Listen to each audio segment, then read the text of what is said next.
أعوذ بالله من الشيطان الرجيم بسم الله الرحمن الرحيم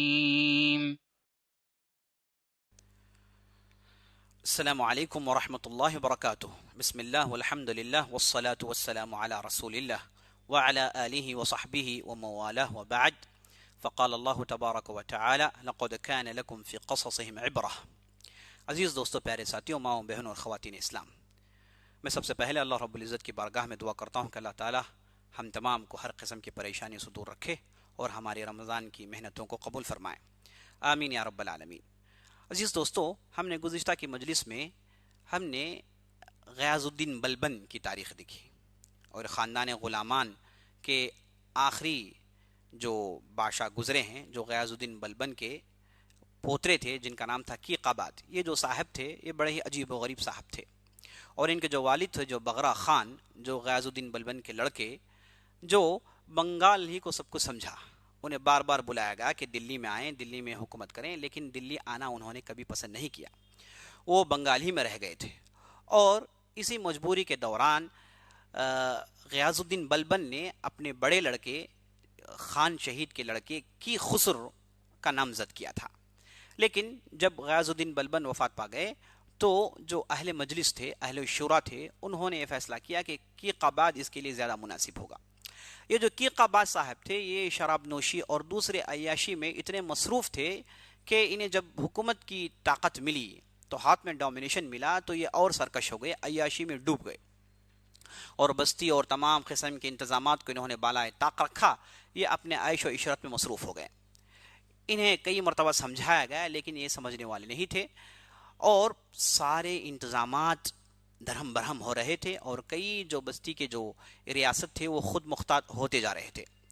اتنے میں ہوا یہ کہ بغرا خان کو یہ خبر پہنچی کہ کئی مرتبہ سمجھانے کے بعد بھی کیق آباد یہ باز آنے والے نہیں ہیں، تو آپ ان کے لیے کچھ حل نکالیں۔ تو بغرا خان نے اپنے ساتھ لشکر لے کر دلی پر آ پہنچتے ہیں۔ جیسے دلی میں آتے ہیں تو یہ جو صاحب تھے، جو انہی کے لڑکے کیق آباد، یہ بھی اپنے ساتھ لشکر لے کے لڑنے کے لیے پہنچ جاتے ہیں۔ تو عنقریب تھا کہ لڑائی ہو جاتی، لیکن بعض عمراء وزراء عقل مند لوگوں نے باپ بیٹے میں صلح کروائی، دونوں کو ایک جگہ بٹھائی۔ تو باپ گویا کہ اس چیز کے انتظار میں تھے، وہ اصل میں لڑنا نہیں چاہتے تھے، کیق آباد کو وہ سمجھانا چاہتے تھے۔ تو جب باپ ان کے سامنے بیٹھے تو انہوں نے کیق آباد کو ایک تاریخی نصیحت کی، جو سنہرے اوراق ہیں تاریخ کے، سنہرے الفاظ میں لکھنے چاہیے۔ تو ایک بہت لمبی نصیحت کی جس میں انہوں نے بہت اہم بات بتائی، اپنی زندگی کا تجربہ پیش کیا۔ میں اس نصیحت کو مختصر آپ کے سامنے پیش کرنے کی کوشش کرتا ہوں۔ تو سب سے پہلے انہوں نے جس چیز کی گفتگو کی وہ نماز اور روزہ کی۔ تو انہوں نے کہا کہ اے بیٹے، مجھے معلوم ہوا ہے کہ تو نماز چھوڑتا ہے، تو پنجگانے نماز کا پابند نہیں ہے، اور اپنی مرضی میں آئے نماز پڑھتا ہے اور نماز عام طور پر چھوڑ دیتا ہے۔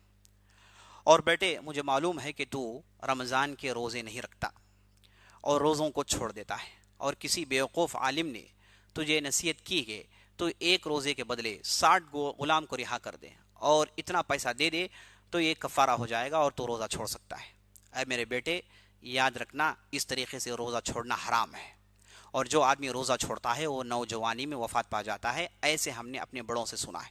یہ بغرا خان کی نصیحت ان کی اولاد کے لیے۔ اس کے بعد کہتے ہیں کہ اے میرے بیٹے، یاد رکھنا، علماء میں 2 قسم کے علماء ہیں، علماء میں 2 قسم کے علماء ہیں، ایک علماء خیر ہیں اور ایک علماء شر ہیں۔ علماء خیر وہ ہیں جو تیری دولت کے خواہش مند نہیں ہوتے، جو امراء کے پاس نہیں آتے، جو دولت کے لیے اپنے فتوے نہیں بدلاتے، جن کے دل میں صرف اللہ کا ڈر ہوتا ہے، جن کے دل میں صرف تقوی ہوتا ہے، بس اس کے علاوہ کوئی اور چیز نہیں ہوتی۔ اب جو علماء شر ہیں، یہ دنیا کے لیے کتوں کی طرح تڑپتے ہیں، اور انہیں پیسے دے کے آپ کسی بھی قسم کے فتوے کو نکال لے سکتے ہو۔ تو اس لیے تو علماء خیر کے قریب رہنا، علماء شر سے دور رہنا۔ اور علماء شر ہمارے آس پاس بہت ہوا کرتے ہیں، اور کتنی صحیح بات انہوں نے بتائی، کتنی صحیح بات بتائی انہوں نے۔ اس کے بعد کہتے ہیں کہ بیٹے، تجھے معلوم ہے کہ تمہارے دادا کس حد تک نماز کے پابند ہوا کرتے تھے۔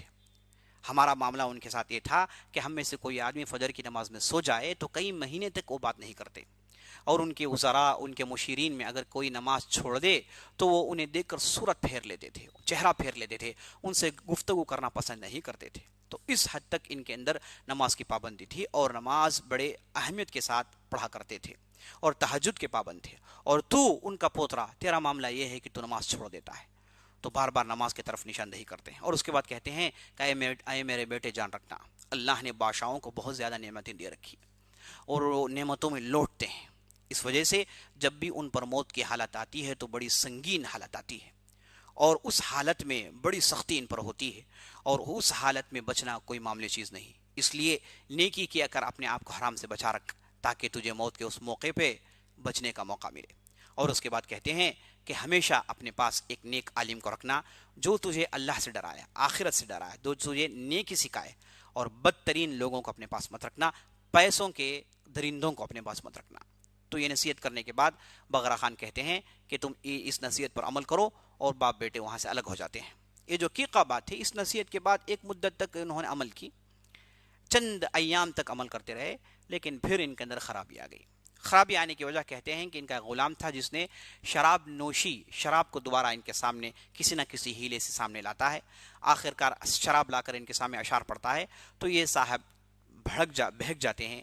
یہ جو توبہ کی جو گنبد تھی اس پر دراڑیں نکل آتی ہیں، اور اس کے بعد وہ شراب پیتے ہیں، اور شراب پینے کے بعد صاحب ہر غلطی کے مرتکب ہو جاتے ہیں. تو اسے معلوم ہوا عزیز دوستوں، یہ جو شراب ہے تمام گناہوں کی ماں ہے، تمام برائیوں کی ماں ہے.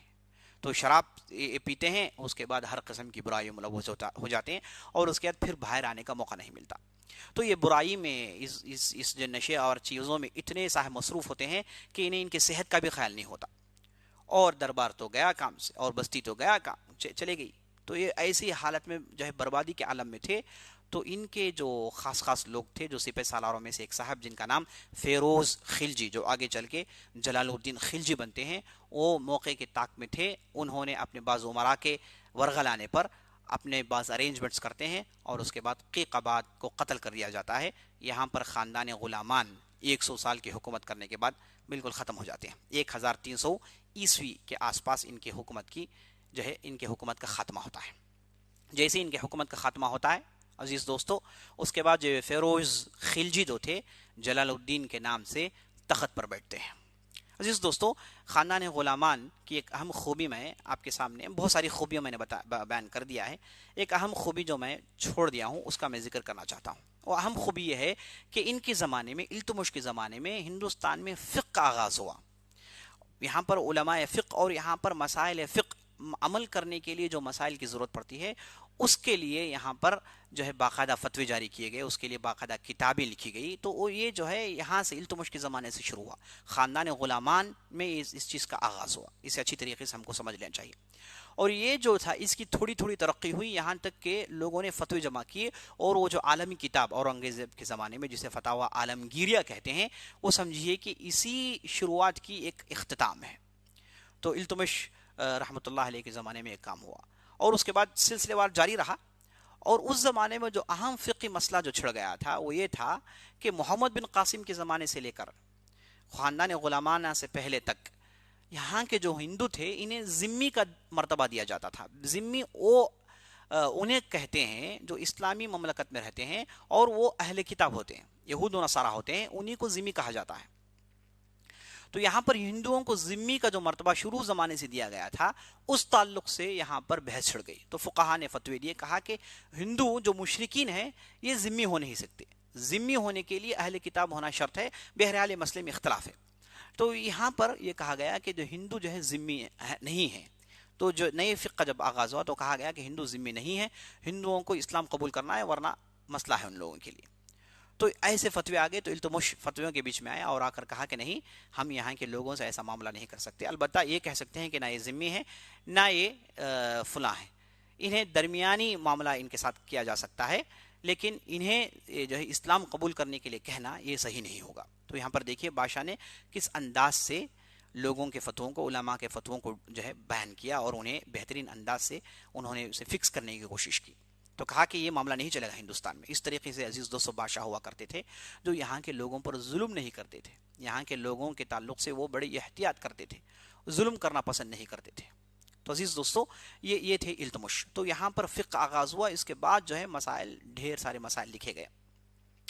تو بہرحال یہ نقطہ تھا جو میں بیان کرنا چاہتا تھا. اس کے بعد خلجی خاندان کا آغاز ہوتا ہے. خلجی خاندان عزیز دوستو ان کی خوبی یہ تھی کہ جو شمالی ہندوستان میں اسلامی مملکت تھی، بندیاچل تک، بندیاچل جو پہاڑیاں ہیں وہاں تک جو اسلامی سلطنت تھی، اس کے بعد آگے بڑھاتے ہیں. دکن میں اسلام لانے والوں، اسلامی ریاست کو لانے کا حق یہی خلجی خاندان کو پہنچتا ہے.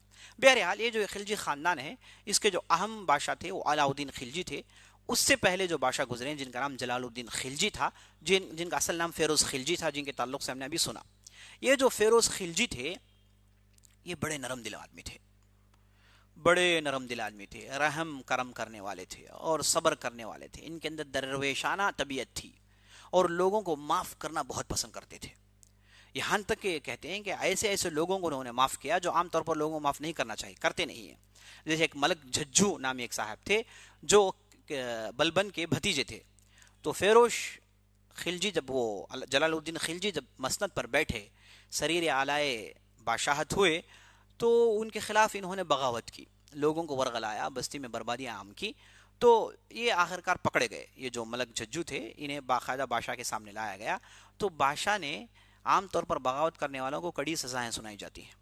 یہ بادشاہ نے ملک جھجھو سے کہا کہ جاؤ میں تمہیں معاف کرتا ہوں، نہ کہ صرف تمہیں معاف کرتا ہوں، لوگوں سے کہتے ہیں اور دور دراز کے علاقے میں بھیجتے ہیں، کہتے ہیں کہ انہیں وہاں کی جاگیر دے دی جائے اور یہ جو بھی مانگتے ہیں سب قسم کی خوشیاں انہیں دے دی جائے، انہیں اور ان کے خاندان والوں کو.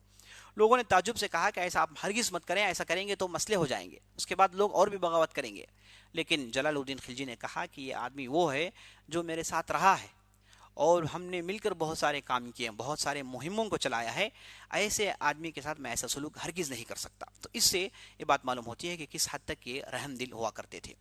اور دوسری نشانی عزیز دوستو ان کے رحم دل کی یہ کہ جب بھی ان کے پاس کوئی چور پیش کیا جاتا، کوئی اچکا پیش کیا جاتا، کوئی مجرم پیش کیا جاتا، اس کا فلاں فلاں جرم ہوتا ہے، یہ انہیں بٹھا کر ان کے جرم گنواتے ہیں، کہتے ہیں کہ تم نے جرم کیا، جرم کیا، جرم کیا، اور اس کے بعد انہیں واعظ و نصیحت کرتے ہیں، تلقین کرتے ہیں، کہتے ہیں کہ تم کو ایسا نہیں کرنا چاہیے، یہ تو غلط ہے، ایسا کام تمہیں نہیں کرنا چاہیے. واعظ و نصیحت کرتے ہیں. عام طور پر بادشاہ نہیں کرتے، بادشاہوں کے پاس حکم نافذ کرنا ہوتا ہے، واعظ و نصیحت کام کرنا دوسروں کا کام ہوتا ہے، بادشاہ یہ کام نہیں کرتے. لیکن ان کا جو ہے کچھ معاملہ الگ ہی تھا جلال الدین خلجی کا. وہ جو ہے چوروں کے ساتھ بیٹھتے، انہیں نصیحت کرتے اور ان سے توبہ کرواتے. توبہ کروانے کے بعد ان سے نماز پڑھاتے اور کہتے کہ تم جاؤ مسجد میں فلاں شیخ کے پاس درس سنا کرو اور اپنی زندگی بدل لو. یہ کہہ کے معاف کر کے بھیج دیتے ہیں. بہت سارے چوروں کے ساتھ انہوں نے یہی معاملہ کیا. اب یہ چور جاتے، بہت سارے اس میں ایسے چور ہی ہوتے ہیں، تو پھر اپنی چوری میں منہمک ہو جاتے ہیں، مگن ہو جاتے ہیں. تو یہ اس حد تک ان کے پاس عزیز دوستو یہ چیز ہوا کرتی تھی، رحم دلی ہوا کرتی تھی. اچھا، یہ جو رحم دل بادشاہ تھے، جو جیسے میں نے آپ کو گزشتہ مجلس میں بتایا، لطف کے ساتھ ساتھ قہر ہونا چاہیے، نرمی کے ساتھ ساتھ سختی بھی ہونی چاہیے، نرمی کے ساتھ ساتھ گرمی بھی ہونی چاہیے، دونوں کو جوڑ کر چلنا چاہیے. کسی بھی ایڈمنسٹریٹر کے لیے بہت ضروری ہے. صرف نرمی ہی نرمی اختیار کرے گا تو نقصان اٹھائے گا، اور صرف سختی ہی سختی کرے گا تو کوئی اس کی بات نہیں سنے گا. تو دونوں کو جوڑ کر چلنا بہت ضروری ہے. تو یہاں پر جلال الدین جو خلجی صاحب تھے، انہوں نے زیادہ نرمی کی، اس کی وجہ سے انہیں بہت سارے خمیازے بھگتنے پڑے اور بہت سارے فائدے بھی ہیں، اس میں ذرا برابر بھی شک نہیں.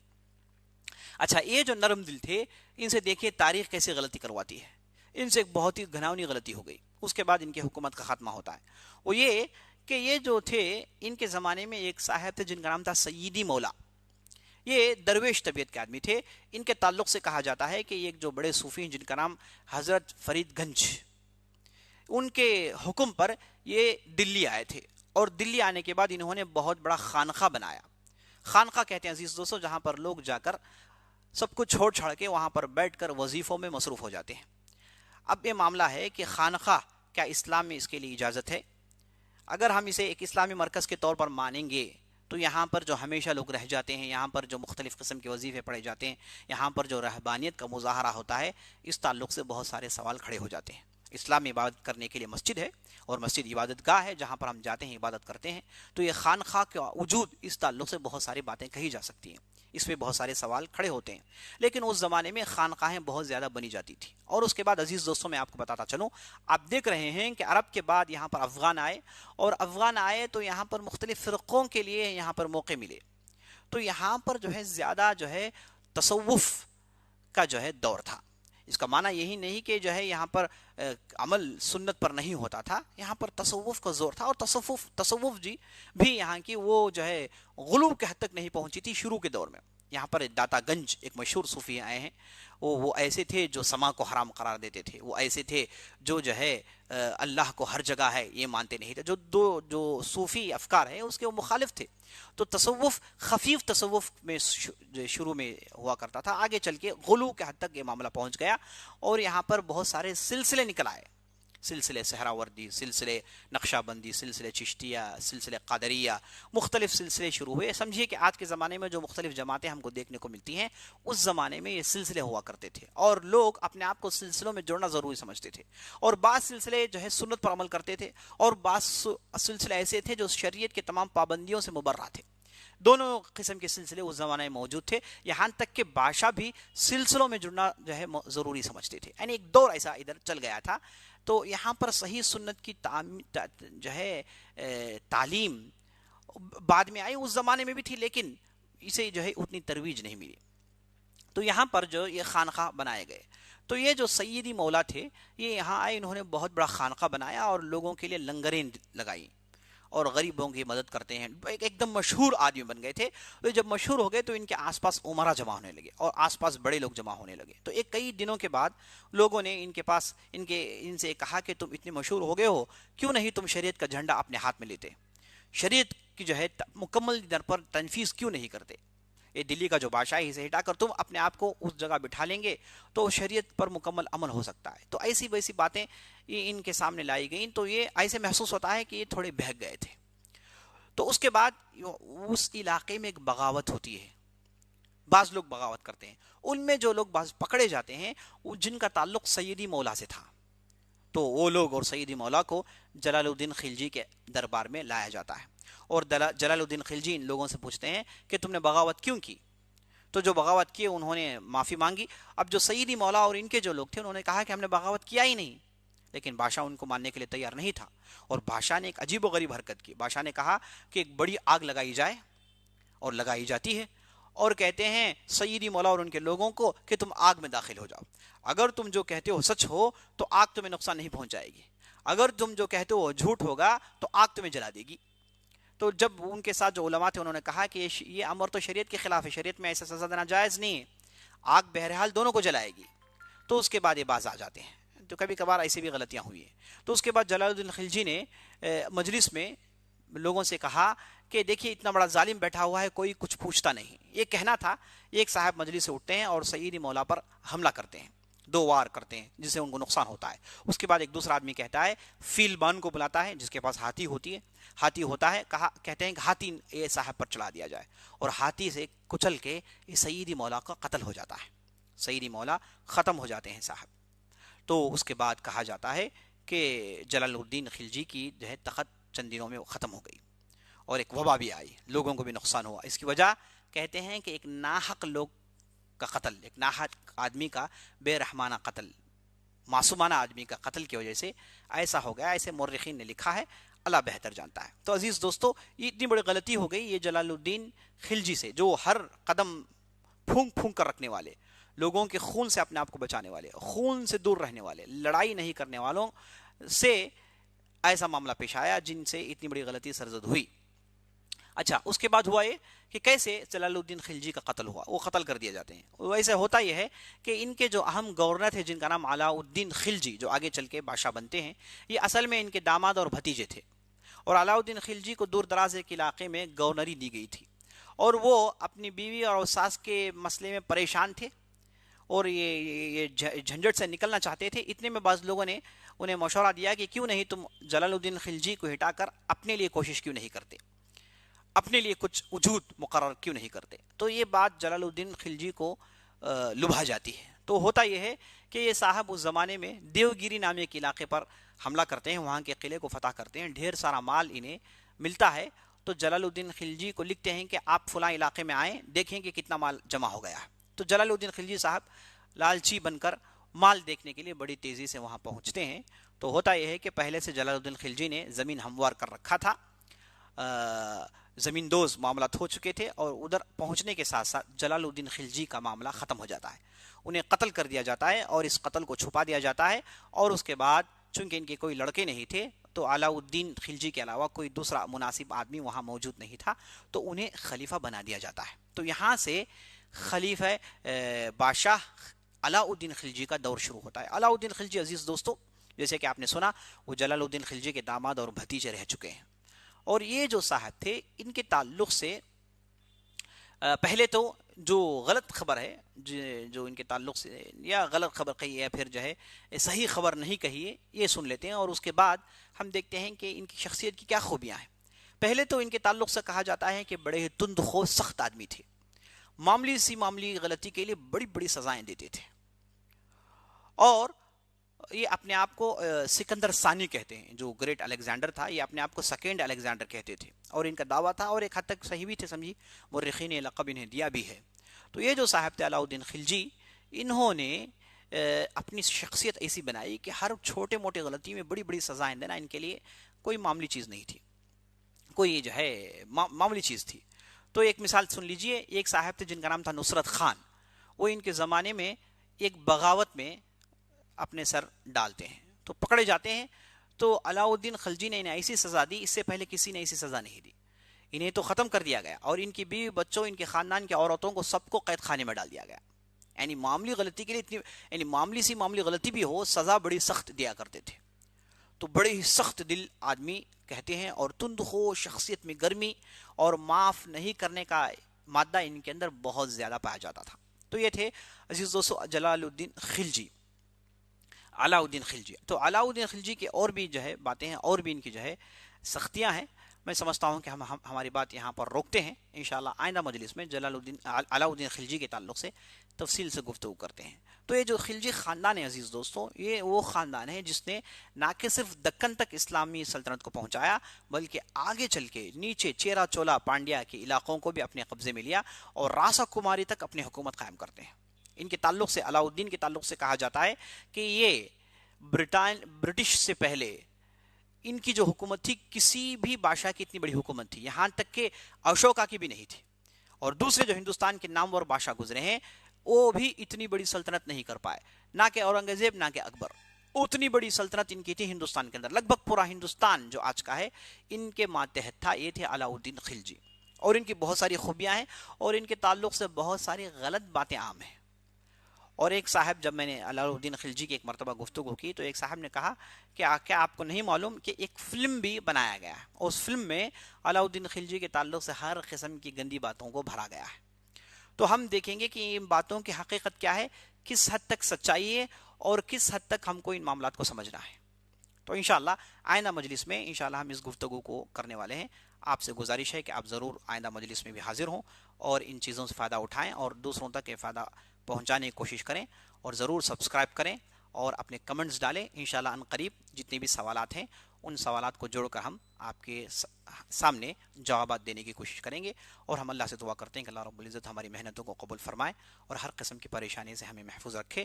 اقول قولی هذا واستغفر الله لي ولكم ولسائر المسلمين من كل ذنب وخطيئة فاستغفروه انه الغفور الرحيم، وصلى الله على نبينا محمد وعلى آله وصحبه اجمعين۔